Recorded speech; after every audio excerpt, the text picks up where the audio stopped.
Karena ada juga orang nggak sengaja menceritakan sesuatu dianggap menistakan agama. Iya. Ada orang yang memang secara sengaja, yang akan dipidana itu orang yang secara sengaja udah niat dari awal pengen menghina. Bang.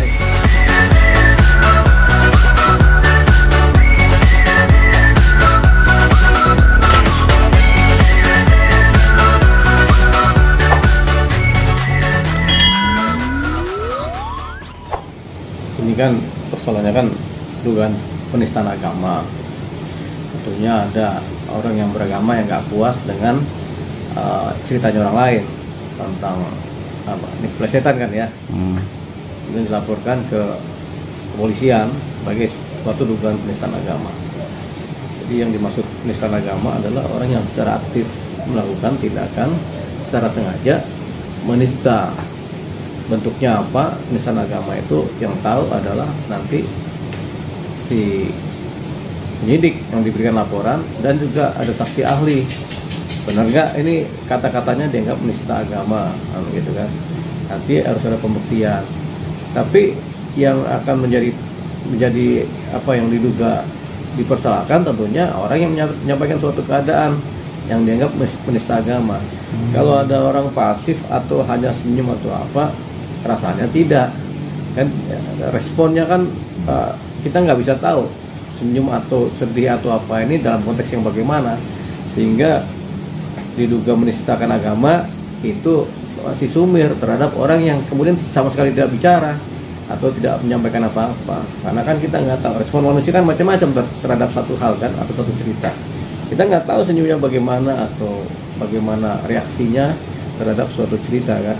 Tapi kalau siapa yang menista agama, yang diduga tentu orang yang secara aktif dan sengaja. Karena pasal penistaan agama itu barang siapa dengan sengaja. Dan itu sengaja itu kemudian mempertontonkan, menceritakan atau menghina agama tertentu. Nah, itu yang kemudian mereka kena dianggap sebagai penista agama. Itu juga harus dibuktikan di pengadilan. Apakah maksud dan tujuannya itu atau bagaimana kan gitu.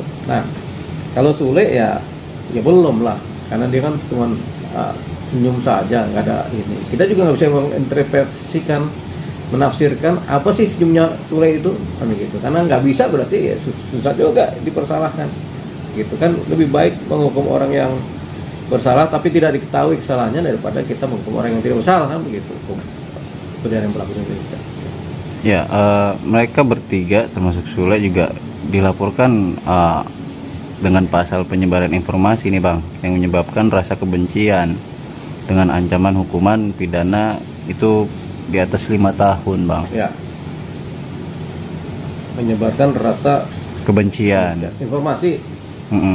Jadi undang-undang ITE, jadi apakah itu yang dilaporkan? Tentunya kalau undang-undang ITE tentu siapa yang menyebarkan informasi, apakah Sule termasuk yang ikut menyebarkan apa tidak. Kalau dia kebetulan hanya di dalam konten situ saja, kemudian apa bukan dia yang secara aktif membuat konten, ya enggak juga gitu. Tentu yang menyebarkan siapa, medianya apa, begitu. Itu juga artinya proses redaksionalnya atau editnya nggak pas, nggak akurat, sehingga timbullah yang seperti itu. Tapi yang dipersalahkan tentu si yang mengedarkan. Jadi bukan Sule kan cuma datang dengar cerita senyum. Apa yang mau dipersalahkan dari hal seperti itu? Oke, berarti itu juga harus melalui proses dari pakar ekspresi untuk dilibatkan dalam arti senyuman Sule ini nantinya Bang? Iya, udah ada pakar ekspresi pun belum tentu juga bisa menafsirkan secara baik. Makanya tetap aja ujungnya ya nggak bisa dipastikan.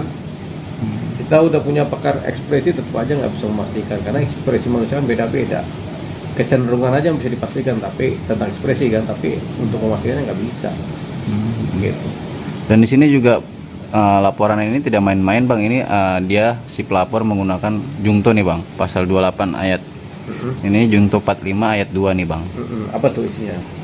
Pasal 156 KUHP nih Bang, jungto 156 KUHP. Ya orang laporin pasal-pasal kan boleh-boleh aja, tapi kemudian ada yang namanya kebijaksanaan.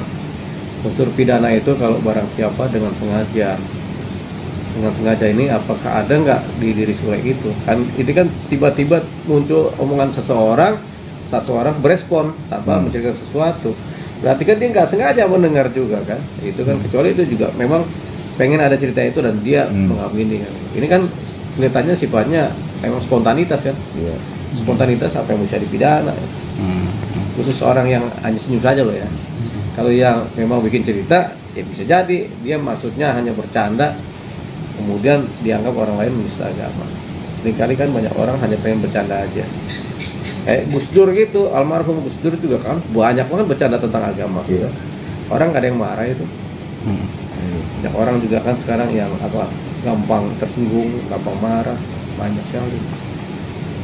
Di situ juga si pelapor tadi sempat mengucapkan saat di media dia beranggapan walaupun Sule tidak mengucapkan, tetapi dia ikut terlibat karena ikut spontan tertawa nih Bang. Nah dia bicara bahwa di situ kami beranggapan bahwa mereka itu jadi ikut terlibat sebab dalam ucapan yang disampaikan oleh si Budi Dalton itu Bang. Ya itu kan anggapan mereka. Orang kan bisa anggapan macam-macam. Namanya manusia suka-suka lah beranggapan kan. Tapi itu kan anggapan. Jangan sampai kemudian karena anggapan dan opini seorang orang, kemudian orang lain kemudian dikenakan suatu persoalan hukum. Ya kan anggapan boleh-boleh aja. Orang juga beda-beda anggapannya kan. Berarti ini dalam arti nanti ketika ini tidak terbukti bisa menjadi bumerang tersendiri untuk si pelapor nih Bang, dengan pencemaran nama baik dong yang pastinya kan. Ya bisa aja. Mungkin sebenarnya kalau melaporkan si siapa Dalton yang ngomong kan, mungkin itu aja yang dilaporkan, yang lainnya nggak termasuk. Bang, ini kan video ini sudah di take down nih Bang. Ya. Nah, jika nantinya proses ini tetap berjalan, video ini kan berarti dari take down, salah satu cara untuk menghilangkan alat bukti nggak sih Bang? Video di take down seringkali setiap video yang diduga melanggar pidana kemudian buru-buru di take down oleh si pembuatnya. Tapi jejak digitalnya tetap ada, kecuali video yang oleh pengadilan dimusnahkan atas dasar putusan pengadilan baru nggak bisa dipakai sebagai barang bukti kan. Tapi kalau udah jadi video, udah jadi konten, terus kemudian karena ada laporan dihilangkan ya, jejak digital ada tetap. Apalagi ada yang merekam lagi, merekam ulang, nah itu pasti menjadi barang bukti kan. Berarti ini tidak mempermasalahkan memperberat atau tidaknya masa hukuman nantinya? Ya enggak, ini kan lebih kepada dugaan pencemaran agama kan, penistaan agama kan. Jadi kalau yang seperti itu kita nggak tahu memperberat atau memperingan, tapi itu secara faktual ya biasanya orang men-take down itu niatnya baik supaya nggak jadi rame kan gitu kan, udah tarik aja dari peredaran biasanya. Makanya unsur memperberat juga nggak tampak juga. Tapi kalau tidak salah itu juga ada di mana ketika informasi itu sudah tersebar walaupun di take down terus tetap dihukum. Ya makanya di take down itu bukan berarti kemudian perkaranya hilang begitu, kecuali suatu konten yang kemudian dimusnahkan oleh undang-undang, oleh putusan pengadilan, nah itu baru sudah nggak bisa dipakai lagi. Tapi kalau dia baru take down ya pasti ada jejak digitalnya kan, nah itu nanti yang jadi acuan barang bukti baru. Oke Bang, sebagai praktisi hukum nih Bang, untuk mempertegas yang orang disebut menistakan agama, selain terlibat, gestur tersebut bisa diperkarakan nggak Bang? Gestur? Ya. Gestur itu sifatnya perilaku fisik. Nah, sementara penistaan itu memang bisa lewat tindakan, misalnya orang membakar Alkitab misalnya, itu tanpa dia berbicara tindakannya bisa dipidana karena ada faktanya membakar. Nah, jadi gestur ini bisa dilihat dalam banyak hal dan motivasi bagaimana dan perilaku yang timbul apa. Kalau secara kasat mata perilaku yang timbul adalah menistakan, ya pasti bisa dipidana. Tapi kalau perilaku yang timbul itu masih separuh-separuh karena hanya interpretasi kita, nggak bisa dibuktikan, susah juga begitu. Jadi pidana terhadap gestur itu bisa terjadi melalui tindakan nyata. Misalnya orang membakar gereja, itu termasuk penistaan agama. Orang misalnya membakar masjid, itu termasuk penistaan agama kan. Itu kan pidananya pertama penistaan, kedua proses membakarnya itu juga termasuk menimbulkan huru hara kan, pidana. Tapi kalau kita tanpa ngobrol kan, bakar aja atau membakar kitab Weda, nah itu penistaan agama. Nah, penistaan agama kan ada lewat perilaku, ada lewat kata-kata. Nah, perilaku mana yang dianggap penistaan agama? Yang tadi nyata. Tapi kalau orang senyum, tawa, atau merespon nangis, itu nggak bisa juga jadi ukuran penistaan agama. Dan juga tidak bisa dikatakan pelecehan ya bang? Nggak bisa juga, kan orang kan merespon sesuatu macam-macam. Rata-rata setiap tindakan manusia direspon dengan senyuman, atau ketawa geli, atau kaget. Nah itu kan bagian dari respon sesaat yang sifatnya parsial. Nah respon seperti itu nggak bisa dipakai sebagai ukuran untuk penistaan agama.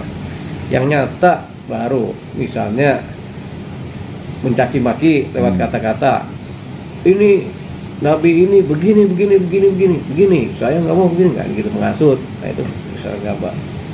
Tapi kalau sumber perilaku yang sederhana, mimik, gerak gerik, ya itu nggak bisa ya. Nanti ada orang kemudian bicara tentang penjelekan agama tertentu, yang satunya nangis, ntar dianggap penista agama juga kan begitu. Kan anggapan dari grup ini kan harusnya si ini harusnya begini dong, harusnya nangis kayak atau apa kayak kan begitu kan, atau melarang kayak kan gitu. Ya itu kan harapannya mereka, tapi kan gerak-gerik mimik kan nggak bisa jadi patokan begitu. Jadikan patokan. Oke, berarti dalam arti di sini gestur tidak dapat dikatakan senyum itu. Ya. Apalagi cuma ketawa simpel. Iya. Apalagi mau diharapkan dari gitu, masa orang ketawa sedikit simpel ya nggak boleh. Berarti tetap ya bang, si pelaku yang dapat dikatakan menistakan agama, dia yang memiliki sebuah tindakan. Iya, melakukan ucapan ataupun tindakan yang jelas-jelas dimaksud untuk menistakan agama. Karena ada juga orang nggak sengaja menceritakan sesuatu dia nggak menistakan agama. Ada orang yang memang secara sengaja, yang akan dipidana itu orang yang secara sengaja udah niat dari awal pengen menghina. Baru ada perencanaannya gitu.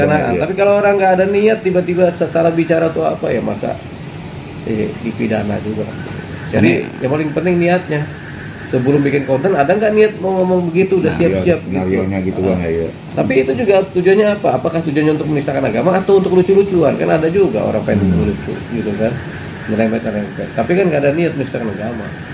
Kalau bicara niat nggak niat, kalau kita bicara konten ya. Orang kan bikin konten dari judul pun sudah ada konsep. Iya, makanya judul, konsep kadang-kadang nggak terlepasan kan, offset kan. Ya kita lihat di situ, niatnya di situ. Tapi kan nggak semua orang yang bikin judul konsep juga mengerti ke depannya bagaimana kan, itu persoalannya. Yang anggap ini lucu, satu anggap ini menghina. Satu anggap ini serius, satu anggap lucu, satu anggap sedih, satu anggap ini menghina.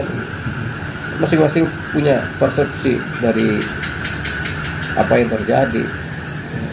Mempersepsikan begini, kalau orang yang memang pikirannya banyak negatifnya, pikirannya negatif. Orang pikir banyak positif, pikiran positif. Kan gitu-gitu aja udah.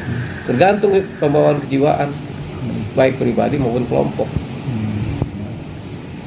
Nah, abang juga selain sebagai ahli pakar praktisi hukum, abang juga kan sudah lama terjun di dunia hiburan nih bang.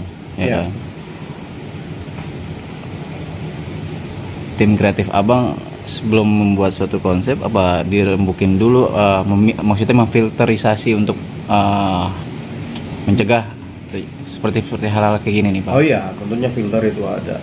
Mana yang boleh, mana yang nggak boleh, mana perilaku yang adab, mana perilaku yang nggak adab, mana perilaku yang bertata krama, mana yang tidak, mana perilaku yang melanggar hukum, mana yang tidak, itu pasti ada itu. Kita saring-saring dari situ. Namanya penyaringan isi konten kan. Ya kalau konten nggak disaring nanti keluar kata-kata kotor semua kan, nanti bahaya juga. Itu tetap aja Makanya bikin konten memang yang beradab, beretika, memberikan informasi yang baik kepada masyarakat, baru dia ke konten yang beretika.